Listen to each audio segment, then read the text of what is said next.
खुलुमबाय स्टुडिअ दङ आं राजिब बसुमतारी चिरां जिल्लानि सिङाव थानाय जा रुनिकाटा फरेस्ट मावख'आव सान्थालि सुबुंफोरा आयेननि बेरेखायै जा हाग्राखौ दानस्रांना दखल खालामनाय सुबुंफोरखौ हमना लाबोनायनि उनाव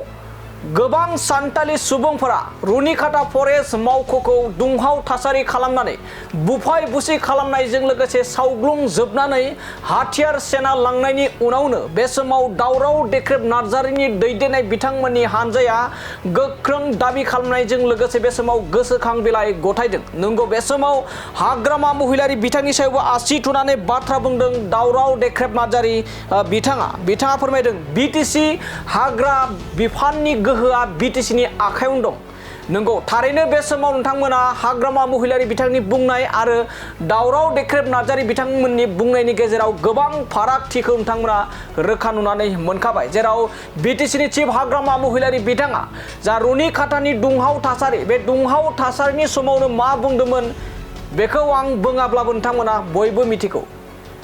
थेवब्लाबो आं नोंथांमोननि गेजेराव फिन आरोबाव बुंबावनिदि हाग्रामा महिलारि बिथाङा फोरमायदोंमोन दि बिटिसि हाग्रा बिफाननि आयेना जोंनि बिटिसिनि आखायाव गैया। नाथाय बे समाव दावराव देख्रेब नार्जारिया फोरमायदों दि बिटिसि हाग्रा बिफाननि आयेना बिटिसिनि आखायावनो दङ आरो हाग्रा ओनसोलखौ नायनायजों लोगोसे इभेक्सन खालामनोब्ला हाग्रामा महिलारि एबा बिटिसिनि चिफ हाग्रामा महिलारि बिथाङा गोरा जानायजों लोगोसे मोनफ्रोमबो जिल्ला बेंगिरिफोरनो इभेक्सन खालामनो थाखाय अर्डार होनांगौ होननानै बे समाव गोख्रों अजद दैखांनानै दाबि दैखांदों। बिटिसिनि हाग्रा ओनसोलाव गोबां माओबादि आरो नाक्सालबादिफोरा हाबनानै दंफैयो, बेनि सायाव गोख्रों नायबिजिरनांगौ आरो राहा लानांगौ। लोगोसे रुनिकाटा ओनसोलाव सावग्लुंजोबनायजों लोगोसे हाथियार सेना लांनाय सोद्रोमाफोरनि सायाव दुथांफोरनि सायाव गोख्रों आयेननि राहा लानायजों लोगोसे साजा होनांगौ होननानै दाबि दैखांदों बे समाव दावराव देख्रेब नार्जारि बिथाङा। लोगोसे बे समाव स्ल'गान होदों मोनफ्रोमबो आफादफोरा खौसे जानांगौ होननानै बे समाव स्ल'गान होनायजों लोगोसे मोनफ्रोमबो जिल्लायाव आयेननि बेरेखायै दखल खालामनानै थानाय हाग्रा ओनसोलजों लोगोसे गोबां ट्राइबेल बेल्ट एन्ड ब्लकफोराव इभेक्सन खालामनांगौ होननानै बे समाव दाबि दैखांदों। बे समाव बिजिएसएमनि दैदेननाय एबा दावराव देख्रेब नार्जारि बिथांमोननि दैदेननायाव दिनै चिरां जिल्लानि जा जिल्ला बेंगिरिनो बे समाव इभेक्सन खालामनांगौनि दाबि दैखांनानै गोसोखां बिलाइ गथायदों जिल्ला बेंगिरि एबा चिरां जिल्ला बेंगिरिनिसिम। बे समाव फिन फोरमायबावदि हाग्रामा महिलारि बिथाङा बुंदोंमोन बिटिसिनि हाग्रा बिफाननि आयेना बिटिसिनि आखायाव गैया, नाथाय दावराव देख्रेब बिथाङा रोखा फोरमायदों जे बिटिसि हाग्रा बिफाननि आयेना बिटिसिनि आखायावनो दं आरो थाबैनो इभेक्सन खालामनांगौ बिटिसि सरकारनिफ्राय होननानै बे समाव गोख्रों दाबि दैखांनायखौ नुनो मोननाय जादों। दा बे एक्सट्रिमिजम खारजखलाब बियो, बेनिखायनो जों बेखौ निन्दा खालामनानै सोंखारिनानै जों माने थोजासे जानाय मोना। जोङो जाय दसिफोर बिसोरखौ हमनांगौ, बिसोरखौ एरेस्ट खालामनांगौ आरो बिसोरखौ गोख्रों साजा होनांगौ जों बेखौ दाबि खालामो। आरो लोगोसे जायफ्रा एंक्रजार्सफोरखौ हमनायनि थाखायनो एफा गिदिर गिलुबालु घटना जालांबाय, बे एंक्रजार्सफोरखौ गासिखौबो हाग्रानिफ्राय हुरनहरनांगौ, एंक्रजार्सफोरखौ दोननो नाङा हाग्रायाव। आरो बिसोरनि थाखायनो दिनै जोंनि बिटिसि ओनसोलाव दावराव दावसि गन्दगला सोमजिदों, असान्थि मोनसे परिबेस फैदों, गावजों गावनि गेजेराव मोनसे भुल बुजाबुजि मोनसे परिबेस दिनै फैदों। बेनिखायनो बे माने अबैध भाबै हाग्रायाव हाबनानै थानाय बिसोरखौ माने इभेक्सन खालामनांगौ, होखारनांगौ जों बेखौ दाबि खालामदों। आरो लोगोसे जों नुदों जे दिनै बे हाग्रा ओनसोलाव संकसनिफ्राय ओरै मानास रेन्जसिम दिनै गोबां बाहेरानिफ्राय हाबनानै थाफैनाय सावथालफोर दङ, जों बेखौ मिथिगौ। दा दिनै बिसोरो इलिगेल भाबै बे जायगायाव माने हाग्रानि जायनाखि आयेन कानुन बे आयेन कानुनखौ सिफायनानै बेयाव हाबनानै दङ आरो बिसोरो जेराव थादों बे जायगायाव दिनै गोबां माओबादि नक्सालबादि मानसिफ्रा दिनै जायगा लानानै दङ आरो बे माओबादि नक्सालबादि मानसिफ्रानो बे जायगानि थानाय मानसिफोरखौ थुलुंगा होयो आरो बिसोर थुलुंगा होनायनि थाखायनो दिनै बिसोरो साहस मोनो आरो जायगानि मानसिफोरखौ माने सिगिनाय, जायगानि मानसिखौ गिख्रंथाव मोनसे रुप देखायनाय बेखौ जों दिनै नुनो मोन्दों। जे दिनै बर' मानसिफोरा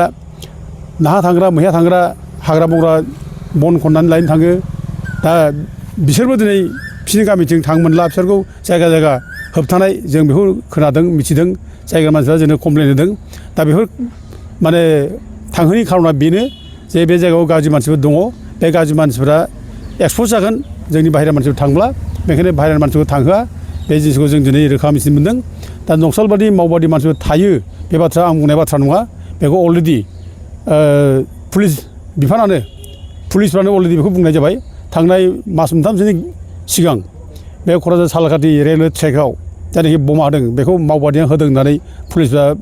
माने बेखौ बुंदों आरो सासे मावबादि गावथारजादों आरो बाखि मावबादिया खारना गदों दा गथे मावबादिफ्रा बबाव दं बिसोरलाय बे हाग्रायावनो गैयाबा दा गथे बिसोरो बे जायगायावनो दङ दा बिसोरखौ हमनांगौ एरेस्ट खालामनांगौ आरो साजा होनांगौ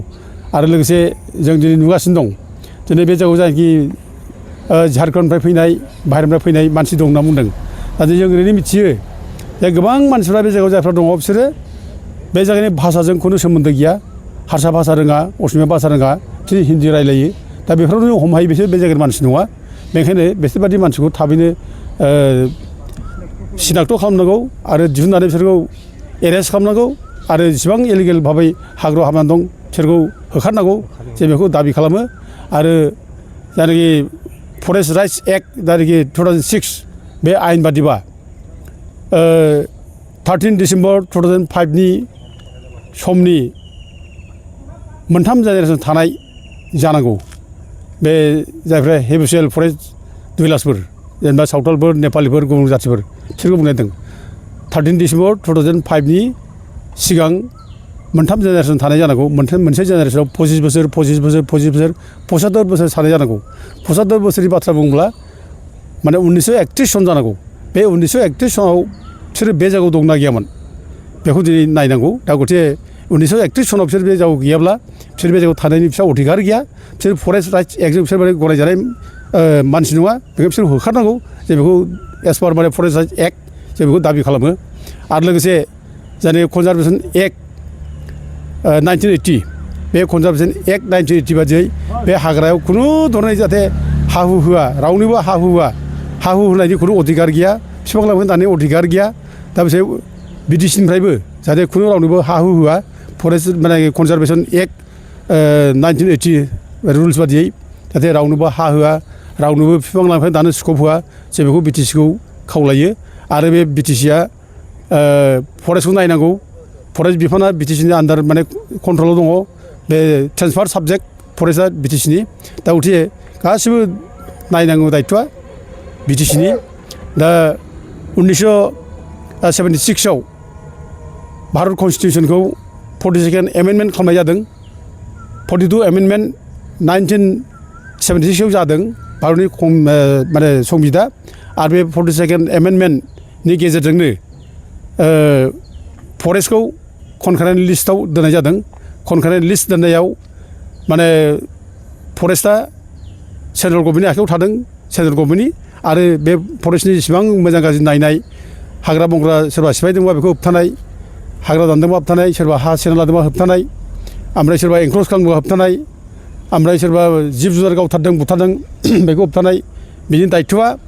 बे स्टेटफोरनि आरो दिनै कनकारेन्ट साबजेक्ट हिसाबै बिटिसिनो हरदों बेखौ जोंहा बिटिसिआ पावार दं हाग्रा ओनसोलखौ नायनो थाखाय दा बेनिखायनो दा इभिकसन जुदि खालामोब्ला हाग्रामा महिलारिया गोरा जानांगौ इभिकसन खालामोब्ला हाग्रामा महिलारिया बिटिसि चिफआ माथ्र डिसिफोरनाव लिरनांगौ जे माने फर्सनि थाखाय जाहाथे फर्स एभेलेबल हरो एक्सन लानो थाखाय मेजिस्ट्रेट माने हरो दा बेखौ बिटिसिनि जायनाखि फरेस्ट डिपार्टमेन्ट डिअफ बा CSD बिसोर माने लिरब्लानो बेखौ माने डिसिआ हरखागोन दा एक्सन जानांगौ जों बेखौ दाबि खालामो आरो बिटिसिआ बे एक्सन हाबाखौ मावनो थाखाय गोरा जानांगौ जों बेखौ बिटिसिनावबो जोङो आसा खालामो आरो लोगोसे जों दिनै खावलायनो लुबैयो बयबो बर'नि आफादफोरखौ जाहाथे बर'नि आफादफ्रा बयबो खौसे जायो गोरा जायो दिनै बे बिराद गिदिर मोनसे थ्रेट बे जोंनि थाखाय शिक्षा लानांगौ जोङो बुजिनांगौ दिनै एफा गिदिर घटना जाबाय बेखौ साधारन घटना साननो नाङा जे जोङो बे माने बिटिसिआव सोरबा सरकाराव फैनो थाखाय जादों होनलायनानै जों दाय दस बारग'लायबाय थानो नागिरनाय बे गाज्रि एनिमिफोरखौ गाज्रि चक्रान्तकारिफोरखौ जों लायहोबाय थानाय बे जानो नाङा बयबो माने मोनसे गारांजों सुरजों बुंनांगौ जे हाग्रा ओनसोलनिफ्राय इलिगेल जानाखि एनक्ल'जार्स दं बिसोरखौ होखारनांगौ आरो मावबादिफोरखौबो हमनांगौ आरो लोगोसे जानाखि थांनाय 17 थारिखआव जा माने माबा खालामबाय गाग्लोबबाय फरेस्ट अफिसखौ रुनिखाथानि फरेस्ट अफिसखौ बेसोर गासैबो हमनानै साजा होनांगौ बेयाव बयबो गारांसे रावजों बुंनांगौ आं बेखौ बयबो बर' आफादखौ खावलायहरो